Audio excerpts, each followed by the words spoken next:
First thing you do, you go to the App Store or Google Play Store and you just want to type in WeChat like so. Now when you type in WeChat, you're going to scroll down, click on the option that's called WeChat with the two text bubbles as their icon. Now once you download this app, which it may prompt you to already log in, or you can click on more options where you can click on the sign up option like so.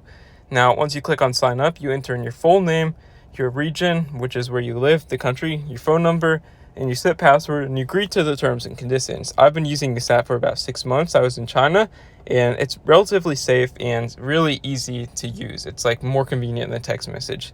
So once you sign up, you can actually just go over here. You'll be brought to the login where you can actually just type in your password and click on login from here. And when you actually log in, it'll look like this. And you can basically just use this app to actually scan QR codes to pay for bills. You can click on your money option, or you can add contacts by going here. And just creating messages is really easy to add people. And if you just want to go to your settings, bottom right corner,